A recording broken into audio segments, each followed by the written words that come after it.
الحليم الرؤوف الرحيم أما بعد فأعوذ بالله من الشيطان الرجيم بسم الله الرحمن الرحيم قال الله تبارك وتعالى في القرآن المجيد والفرقان الحميد إنا نحن نزلنا الذكر وإنا له لحافظون صدق الله مولانا العظيم وبلغنا رسوله النبي الأمي الأمين الكريم القسيم النسيم الوسيم الرؤوف الرحيم ونحن على ذلك لمن الشاهدين والشاكرين والحمد لله رب العالمين ببركة إن الله وملائكته يصلون على النبي يا أيها الذين آمنوا صلوا عليه وسلموا تسليما پتا پتا درود پڑھتا ہے ذرہ ذرہ درود پڑھتا ہے میرے آقا پہ سائم میرا اللہ درود پڑھتا ہے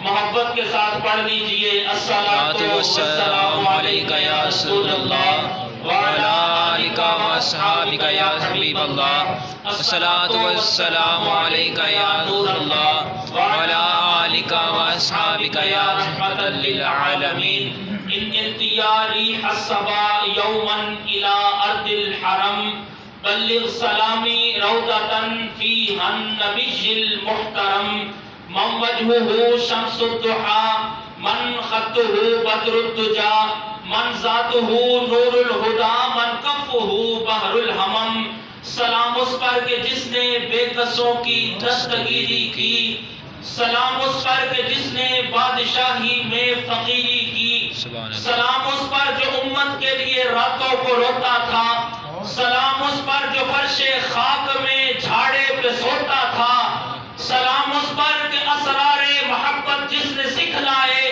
سلام اس پر کہ پتھر کھا کر پھول جس نے برسائے اور سلام اس پر کہ جس کے پاس چاندی تھی نہ سونا تھا اور سلام اس پر کہ ٹوٹا بوریا جس کا بچھونا تھا اور سلام اس پر جو سچائی کی خاطر دکھ اٹھاتا تھا اور سلام اس پر جو خود بھوکا رہ کر اوروں کو کھلاتا تھا سبحان اللہ حمد و ثنا کے بعد سب سے پہلے مبارکباد پیش کر رہا ہوں حضرت علامہ مولانا حافظ اظہر اقبال نقشبندی صاحب کو اس کے بعد بالعموم آپ سب کو اور بالخصوص ان تمام حضرات کو بزرگوں کو نوجوان ساتھیوں کو عزیز بچوں کو کہ جنہوں نے قرآن مجید فرقان حمید کو الحمد کی حمزہ سے لے کر والناس کی سین تک ایک ایک آئے مبارکہ کو ایک ایک حرف کو ایک ایک لفظ کو سماعت کیا اللہ تعالیٰ کی بارگاہ میں دعا ہے کہ خالق کائنات مالک کائنات آج کی رات مسجد میں ہمارا جمع ہونا اپنی بارگاہ میں قبول و منظور فرمائے میں جو کچھ بیان کروں مجھے اور آپ سب کو اس پر عمل کرنے کی توفیق عطا فرمائے میرے محترم سامعین ایک وقت میرے جو بزرگ بیٹھے ہوئے ہیں انہوں نے دیکھا تھا اور آج وہ وقت دیکھنے کو نہیں ملتا کہ جب نماز فجر پڑھی جاتی تھی نماز فجر پڑھ کے نمازی جب اپنے گھروں کو لوٹتے تھے تو ہر گھر سے تلاوت قرآن کی آواز آیا کرتی تھی باپ بھی قرآن پڑھتا تھا بیٹا بھی قرآن پڑھتا تھا ماں بھی قرآن پڑھتی تھی بیٹی بھی قرآن پڑھتی تھی لیکن آج ایسا رنگ ایسا ماحول دیکھنے کو نہیں ملتا ہر گھر سے تلاوت قرآن کی آواز اس طرح آتی تھی جیسے شہد کی مکھیاں بنبنا رہی ہوں لیکن آج وہ وقت نہیں دیکھنے کو مل رہا نہ آج وہ ماحول دیکھنے کو مل رہا ہے نہ آج وہ رنگ دیکھنے کو مل رہا ہے ہمارے بزرگ علماء کہا کرتے تھے کہ جب بھی قرآن کو پڑھو تو سمجھ کے پڑھا کرو جب بھی قرآن کو پڑھو تو ترجمے کے ساتھ پڑھا کرو قرآن کے اندر غور کیا کرو قرآن کے اندر تدبر کیا کرو لیکن آج جو لمحہ فکریہ ہے وہ یہ ہے کہ آج افسوس کی بات یہ نہیں کہ قرآن کو ترجمے کے ساتھ نہیں پڑھا جا رہا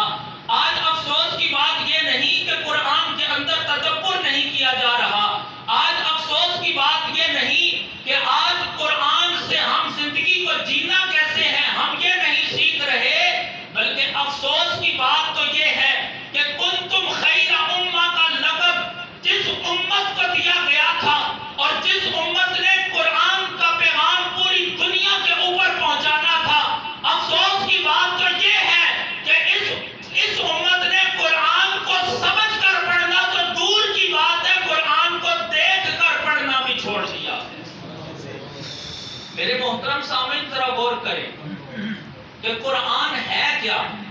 اللہ تعالیٰ نے یہ کتاب پہلے کسی امت کو نہیں عطا فرمائی. یہ قرآن کا تحفہ خاص اللہ نے اپنے محبوب پاک کی امت کو عطا فرمایا.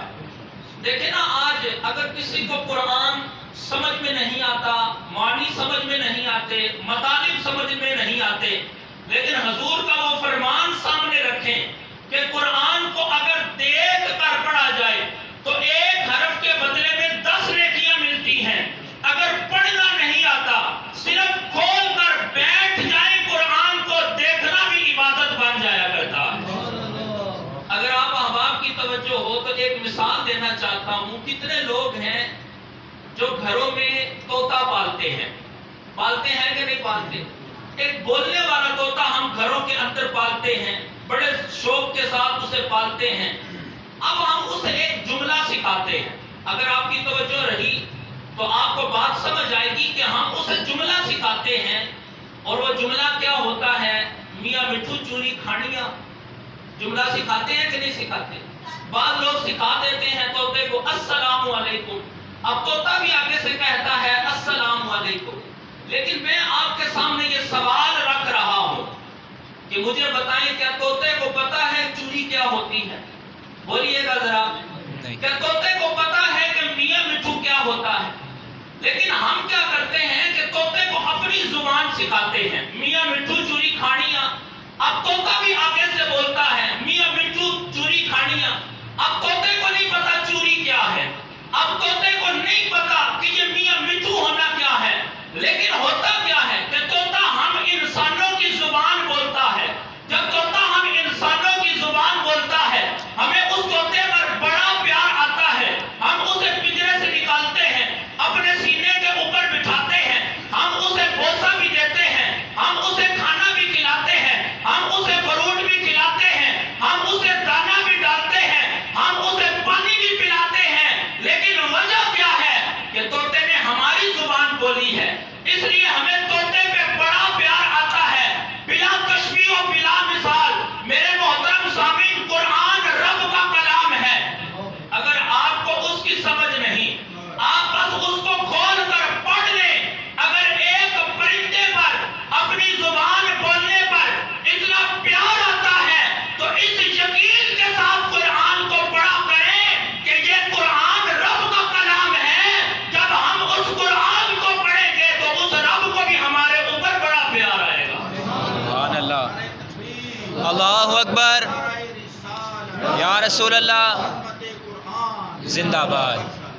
آج کے اس دور میں بھی جب ترقی کا دور ہے، علمی دور ہے، ہمارے ہاں آج ایسے بھی بزرگ پائے جاتے ہیں کہ جنہیں قرآن پڑھنا نہیں آتا. اب وہ کیا کرتے ہیں؟ قرآن کو کھولتے ہیں، اس پر اپنی انگلیاں پھیر لیتے ہیں. یہ کیا ہے؟ یہ ان کی قرآن کے ساتھ محبت ہے جس کا وہ اظہار کرتے ہیں. میرے محترم سامعین، آپ نے پروفیسر قدرت اللہ شہاب، ان کا نام تو سنا ہوگا، شہاب نامہ جن کا جاری ہوتا ہے. وہ کہتے ہیں کہ میں ایک جگہ سرکاری نوکری کرتا تھا. توجہ ہے آپ صاحب کی؟ وہ کہتے ہیں کہ میں ایک جگہ سرکاری نوکری کرتا تھا، تو جب نوکری کرنے جاتا تھا تو ایک گاؤں سے گزر کر میں جاتا تھا، اپنے دفتر کے اندر بیٹھا کرتا تھا. تو کہتے ہیں کہ وقت گزرتا گیا، ہوا یوں کہ میری ترقی کا لیٹر آیا. کہتے ہیں جس دن ترقی کا لیٹر آیا، میں نے لیٹر کو اپنی جیب کے اندر ڈالا، بڑا اچھا سوٹ میں نے پہنا، کپڑے پہنے، اوپر جیکٹ پہنی، اور کہتے ہیں کہ میں اپنے آفس سے نکلا. جب نکلا تو اسی گاؤں سے میرا گزر ہوا. تو کہتے ہیں جب گاؤں سے گزر رہا تھا تو میں نے ایک بڑا عجیب منظر دیکھا. اور وہ منظر کیا تھا؟ وہ کہتے ہیں کہ وہاں پر ایک بابا فوت ہو گیا تھا. تو اب پورے گاؤں والے کھڑے تھے. تو کہتے ہیں لمحہ فکریہ یہ تھا، کسی کو جنازہ نہیں تھا پڑھانا آتا، کسی ایک کو بھی جنازہ نہیں تھا پڑھانا آتا. تو پروفیسر قدرت اللہ شہاب کہتے ہیں کہ میں جب وہاں سے گزرا تو کہتے ہیں کہ گاؤں والوں نے مجھے روک لیا. گاؤں والے کہنے لگے کہ آپ کے کپڑے بھی بڑے اچھے ہیں، آپ بڑے ویل ڈریسڈ ہیں، آپ پڑھے لکھے لگتے ہیں، ہم آپ کو یہاں سے جانے نہیں دیں گے جب تک آپ جنازہ نہیں پڑھائیں گے. تو کہتے ہیں کہ جنازہ پڑھانا مجھے آتا تھا، میں نے جنازہ پڑھایا. تو جنازہ پڑھانے کے بعد میرے ذہن میں خیال آیا کہ جنہیں جنازہ نہیں پڑھانا آتا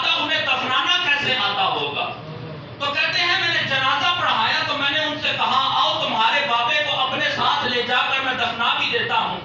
تو کہتے ہیں دفنانے کے لیے میں قبر کے اندر اترا.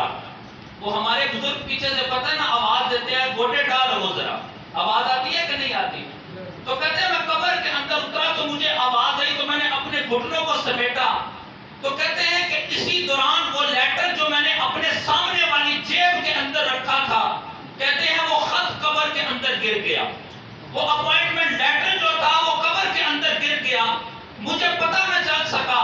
قبر کے اوپر پڑیاں رکھی گئی, مٹی ڈال کے قبر کو بند کر دیا گیا. کہتے ہیں کہ پھر میں اپنے آفس پہنچا, جا کر اپنے آفیسر کے سامنے بیٹھا, اسے بتایا کہ میری ترقی ہو چکی ہے. وہ کہتے ہیں آفیسر کہنے لگا کوئی ثبوت تو دکھاؤ, ذرا کوئی لیٹر تو دکھاؤ. کہنے لگے مجھے یاد آیا کہ میں بابے کو دفنانے لگا تھا, وہ خط تو قبر کے اندر گر گیا ہے.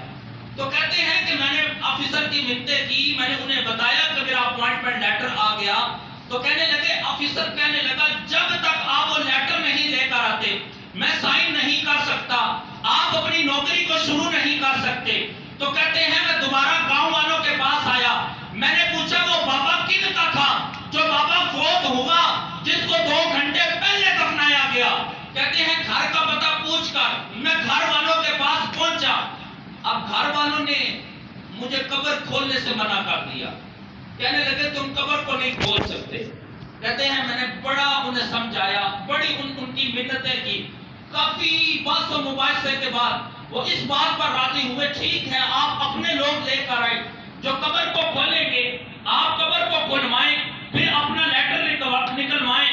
تو پروفیسر قدرت اللہ شہاب کہتے ہیں 2 گھنٹے ابھی ہوئے تھے کہ بابے کو ہم نے قبر کے اندر دفنایا تھا.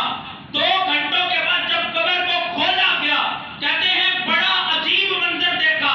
اور وہ منظر کیا تھا؟ کہتے ہیں ہم نے صرف پڑیاں رکھی تھی اور پڑیوں کے اوپر مٹی ڈالی تھی, لیکن جب ہم نے قبر کو کھولا ہے قبر سے خوشبوؤں کے حلے اٹھنا شروع ہوئے ہیں اور ہم نے دیکھا ہے کہ جن پڑیوں کے اوپر ہم نے مٹی کو رکھا تھا اب مٹی کی جگہ وہاں پر گلاب کی پتیاں پڑی ہوئی تھی. کہتے ہیں یہ منظر دیکھ کر ہم بڑے حیران, بڑے پریشان.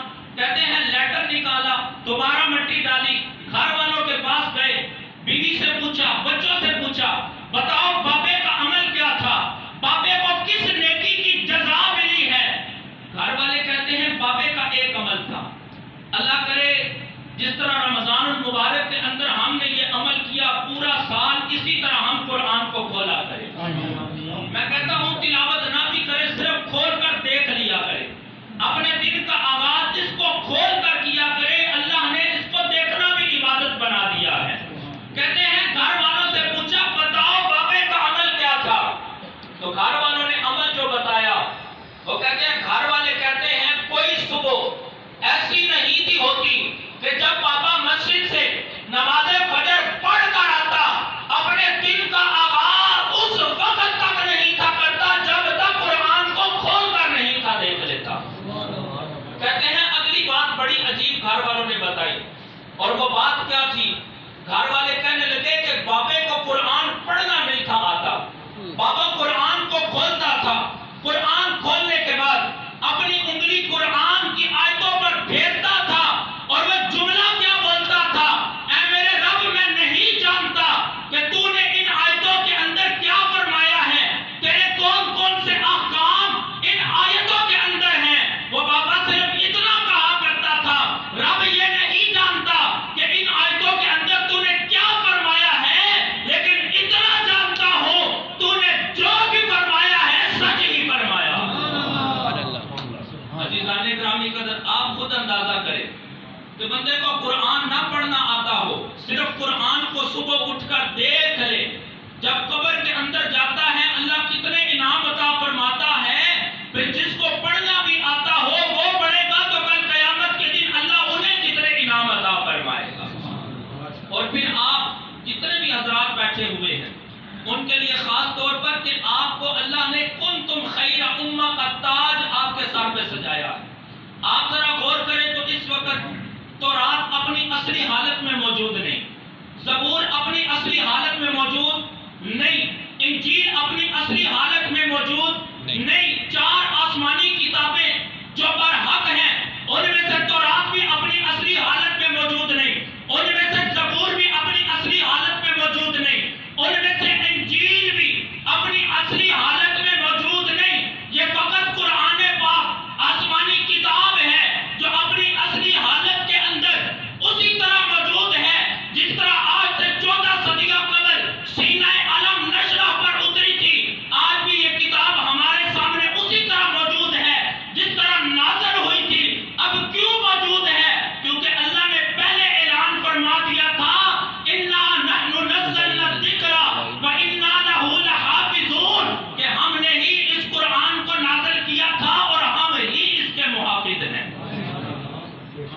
اور جو تاریخ سے لگاؤ جن کا ہے وہ جانتے ہوں گے کہ جب چنگیز خان کے پوتے ہلاکو خان نے بغداد کے اوپر حملہ کیا تھا تو اس نے کتنے مسلمانوں کو قتل کروایا تھا، اور پھر اس نے اس سے بھی اوپر ظلم کیا تھا، اور اس نے ظلم کی انتہا کیا کی؟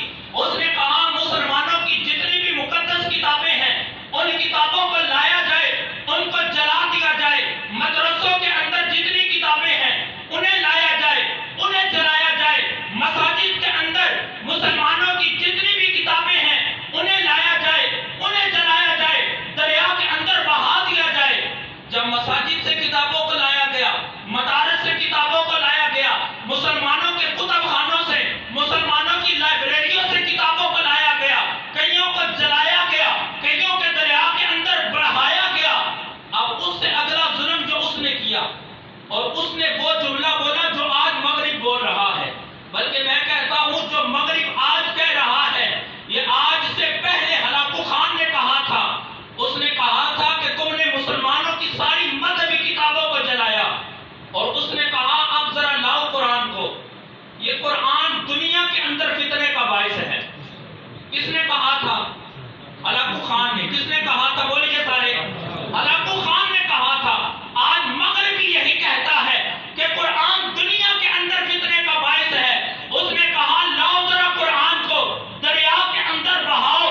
عزیزان گرامی قدر قرآن کو لایا گیا، جب دریا کے اندر بہایا گیا، دریا کے کونے پر ایک 8 سال کا بچہ کھڑا ہو کر مسکرا رہا تھا۔ ہلاکو خان نے اسے اپنے پاس بلایا، اس نے پوچھا تو کون ہے؟ وہ بچہ کہنے لگا میں مسلمان ہوں۔ ہلاکو خان نے کہا تو پریشان نہیں ہوا؟ تجھے افسوس نہیں ہوا کہ قرآن کی بے حرمتی کی گئی، قرآن کو دریا کے اندر بہایا گیا؟ بچے کی عمر 8 سال، اس 8 سال کے بچے نے جواب دیا ہلاکو خان مجھے دکھ ہے اس بات کا کہ تو نے قرآن کو جلایا، دریا کے اندر بہایا، لیکن میں مسکرا رہا ہوں تیری سوچ پر، میں مسکرا رہا ہوں تیرے نظریے پر، میں مسکرا رہا ہوں تیری فکر پر کہ تو نے سمجھا تھا کہ اس قرآن کو دریا کے اندر بہا کر دنیا کے اندر سے ختم کر دیا جائے گا۔ اس نے کہا نا ہلاکو خان یہ قرآن اللہ کی وہ کتاب ہے کہ اللہ نے اپنے 8 سال کے ان بچوں کے سینے پر بھی قرآن کو محفوظ کر دیا ہے۔ سبحان اللہ۔ اور آپ جانتے ہیں کہ قرآن 23 سال کے عرصہ میں نازل ہوا۔ پہلی جو آیت مبارکہ نازل ہوئی اس کا کیا نام ہے؟ کہاں سے آغاز ہوتا ہے؟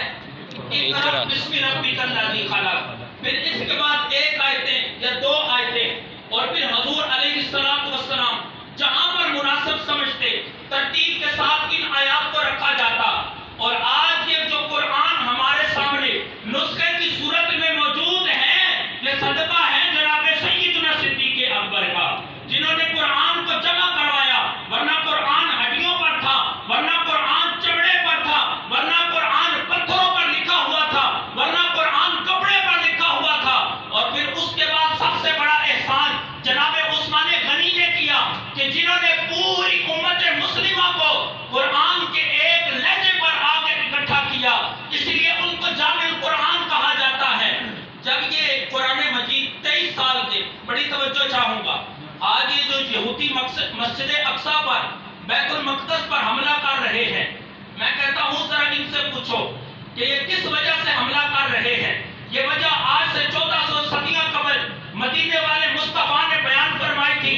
آئیے میں آپ کو بتاتا ہوں کہ جب قرآن 23 سال کے تھوڑے تھوڑے عرصے میں نازل ہوا تو یہودیوں نے کہا کہ باری تعالیٰ ہم تیرے محبوب کا کلمہ پڑھ لیتے، اور انہوں نے شرط کیا رکھی کہ ہم کلمہ پڑھ لیتے اگر یہ قرآن ایک بار نازل ہو جاتا۔ تورات نازل ہوئی 1 مرتبہ، زبور نازل ہوئی 1 مرتبہ، انجیل نازل ہوئی 1 مرتبہ، لیکن یہ قرآن 23 سال کے تھوڑے تھوڑے عرصے میں کیوں نازل ہو رہا ہے؟ اللہ نے فرمایا اس کا پہلا جواب یہ ہے، اس کی پہلی وجہ یہ ہے کہ میں نے تورات کو اپنے نبی حضرت عیسیٰ پر نازل فرمایا، اور 1 بار نازل فرمایا،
اور پھر دوسری وجہ سنیے کہ قرآن کو 23 سال کے تھوڑے تھوڑے عرصے میں کیوں نازل فرمایا گیا۔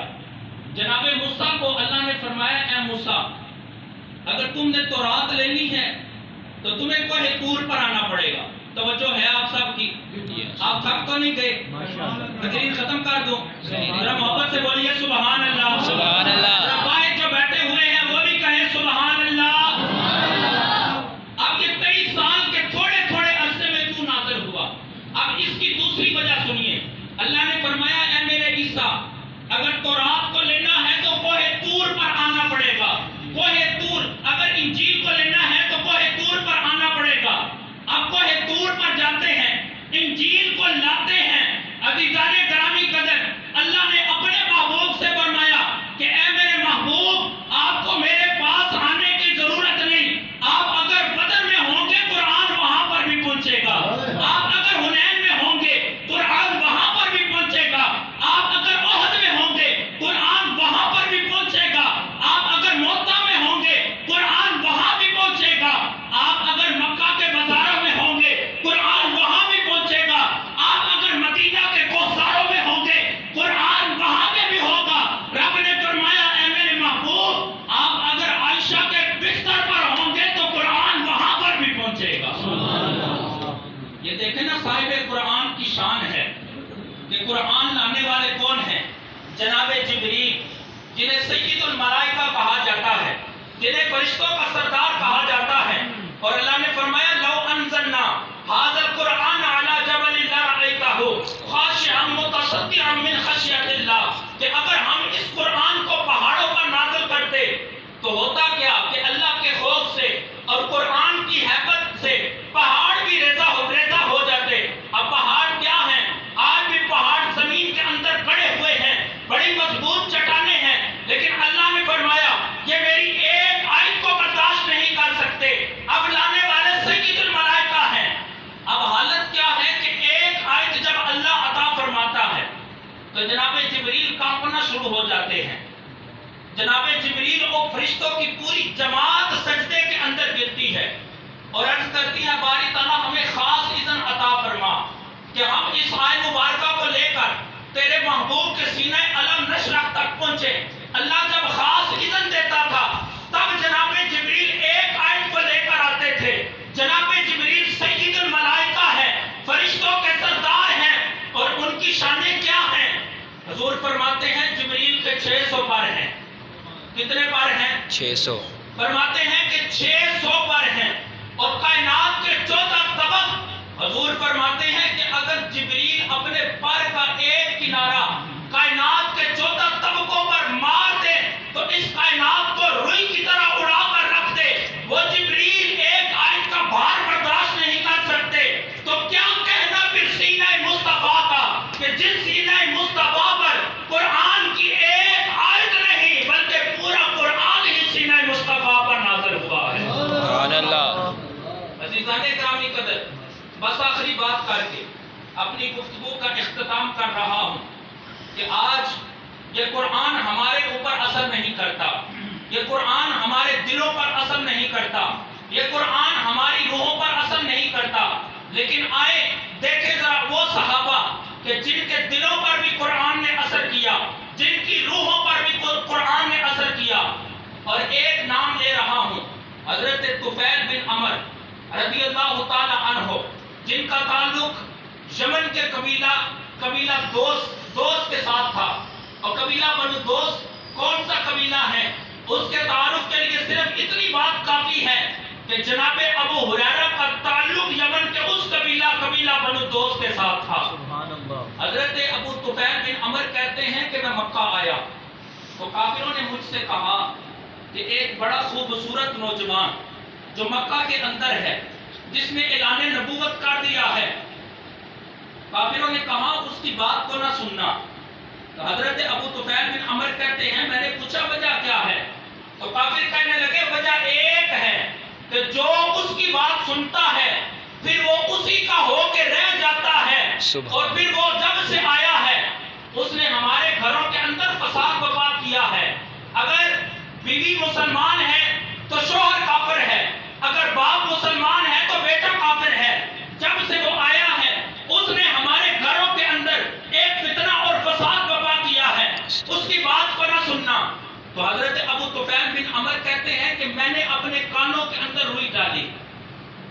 بولیے سبحان اللہ۔ سبحان اللہ۔ کہنے لگے میں نے اپنے کانوں کے اندر روئی ڈالی اور میں نے پورا ارادہ کیا کہ میں اس کی آواز کو نہیں سنوں گا۔ تو کہنے لگے میں حرم کعبہ میں گیا، طواف کر رہا تھا، تو طواف کرتے کرتے میری نظر ایک خوبصورت جوان پر پڑی۔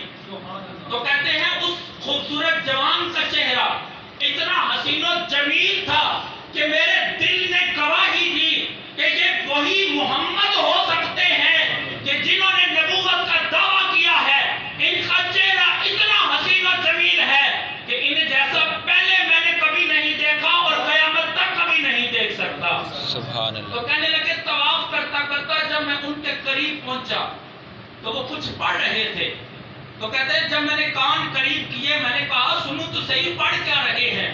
تو کہنے لگے کان قریب کیے تو وہ قرآن کو پڑھ رہے تھے۔ سبحان اللہ۔ ذرا زور سے بولیے سبحان اللہ۔ سبحان اللہ۔ تو کہنے لگے کانوں کو قریب کیا تو وہ قرآن کو پڑھ رہے تھے۔ کہتے ہیں طواف مکمل کرنے کے بعد حضور اپنے کاشانہ اقدس میں تشریف لے کر گئے۔ میں بھی حضور کے پیچھے پیچھے حضور کے کاشانہ اقدس تک پہنچا، حضور کی خدمت میں حاضر ہوا۔ میں نے عرض کیا حضور آپ کیا پڑھ رہے تھے؟ حضور نے فرمایا یہ ہماری مقدس کتاب جس کا نام قرآن ہے اور یہ اللہ کا کلام ہے، میں وہ پڑھ رہا ہوں۔ حضرت ابو طفیل بن عمر کہتے ہیں حضور ایک مرتبہ پھر سنائیے۔ اب دیکھیں کیا منظر ہوگا، حضور تلاوت فرما رہے ہوں گے، حضرت ابو طفیل بن عمر اس تلاوت کو سن رہے ہوں گے۔ حضرت ابو طفیل بن عمر کہتے ہیں کہ جب میں نے قرآن کو سنا میں نے اپنا ہاتھ آگے بڑھا کر حضور سے عرض کی حضور اگر قرآن اتنا میٹھا ہے، اگر قرآن اتنا سونا ہے تو حضور پھر مجھے کلمہ پڑھا کے دائرہ اسلام میں داخل کریں۔ سبحان اللہ۔ کہتے ہیں حضور نے مجھے کلمہ پڑھایا، دائرہ اسلام کے اندر داخل کیا۔ کہتے ہیں پھر اس قرآن کا پیغام لے کر میں اپنے قبیلہ دوست کے اندر پہنچا۔ اس قبیلے پر اس قرآن کا اثر اتنا ہوا کہ جب میں مکہ سے نکلا تھا میں ایک تھا جس نے کلمہ پڑھا تھا، جب دوبارہ میں یمن سے چلا تھا تو یمن سے 700 گھرانوں کو لے کر کلمہ پڑھا کے حضور کے قدموں میں پیش کیا۔ سبحان اللہ۔ میرے محترم سامعین یہ قرآن ایسی کتاب ہے کہ جب اس کا اثر ہوتا ہے تو پھر غیر مسلم بھی کلمہ پڑھ لیتے ہیں۔ آج کی رات ماہ رمضان مبارک اس کا تیسرا عشرہ اور تیسرے عشرے کی آخری طاق رات، دیکھیں کرونا وائرس آیا، اس نے پوری دنیا کو اپنی لپیٹ کے اندر لیا۔ کسی نے مشورہ دیا کہ ماسک پہنیں، کسی نے مشورہ دیا کہ فاصلہ رکھیں، کسی نے مشورہ دیا کہ سینیٹائزر کا استعمال کریں، لیکن حضرات گرامی قدر ایک کام ایسا ہے جو آج کی رات ہم نے کرنا ہے۔ اگر وہ کام ہم کر لیں گے ہمارا مستقبل بھی روشن ہے، ہماری نسلوں کا مستقبل بھی روشن ہے۔ اور وہ کیا ہے؟ اگر آپ حالات پہ نظر دوڑائیں نا تو حالات اس وقت یوں ہیں کہ آئندہ آنے والے چند سال اور ہیں کہ اس کورونا نے ہماری جان کو نہیں چھوڑنا۔ اور پھر دیکھیں ہمارے بچوں کی تعلیم اس کا کتنا نقصان ہو رہا ہے، اور پھر دیکھیں معیشت پر اس کا کتنا اثر پڑ رہا ہے، اور پھر دیکھیں کہ سب سے بڑا شفا خانہ حرم کعبہ کے دروازے اس وقت ہمارے اوپر بند ہیں، مسجد نبوی شریف کے دروازے ہمارے اوپر بند ہیں۔ وہ کام جو آج کی رات ہم نے کرنا ہے کہ سچے دل سے توبہ کرنی ہے، اپنے رب کو راضی کرنا ہے، اور اس حال میں راضی کرنا ہے کہ جب آئندہ سال ہو اس وبا سے ہماری جان چھوٹ چکی ہو، حرم کعبہ کے دروازے ہمارے اوپر کھل چکے ہوں، مسجد نبوی شریف کے اندر افطاریاں ہوں، وہاں پر اعتکاف کے مناظر ہوں، اللہ ہم سب پر اپنی خاص رحمتوں کا نزول فرمائے۔ اللہ تعالی ہمیں اس قرآن کو پڑھ کر اس پر عمل کرنے کی توفیق عطا فرمائے۔ اس لیے میاں صاحب نے فرمایا تھا کہ اے قرآن نورانی شیشہ حق دی راہ دکھا